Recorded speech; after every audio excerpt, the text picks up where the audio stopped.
उल्हासनगरमध्ये हिरकणी कक्षामध्ये मद्यपान होत असल्याचा आरोप आहे। विद्यार्थ्यांची सुरक्षितता त्यामुळे धोक्यात आलेली आहे असा आरोप राष्ट्रवादी पवार गटाने केलाय। हिरकणी कक्ष स्तनपानासाठी आहे की मद्यपानासाठी? कार्यकर्त्यांनी हा सवाल केलाय। यासाठी त्यांनी एक व्हिडिओ देखील या ठिकाणी समोर आणलेला आहे।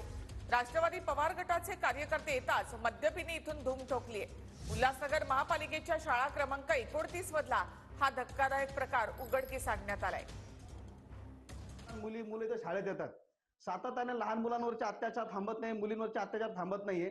मग या हिरकणी कक्षामध्ये याचा वापर कशासाठी व्हायला पाहिजे होता? त्याचा वापर होतो काय हे बघणार कोणी? थांबा न कर मयुरी कदम मॅडम, मी त्यांना तात्काळ ही घटना कळवली। ते नवीनच आता त्यांचं नियुक्ती झालेली महानगरपालिकेत, त्यांनी तात्काळ याच्यावर FIR करण्याचे मला आश्वासन दिलेलं आहे आणि याची चौकशी करून हे हिरकणी कक्ष वापरात का घेतले नाही, याला जबाबदार कोण, हे का मागणी कुणाची होती, कोणी हिरकणी कक्ष तयार केले आणि त्याचा वापर का केला गेला नाही, याबाबत लवकर ते कारवाई करतील असं मला त्यांनी आश्वासन दिले।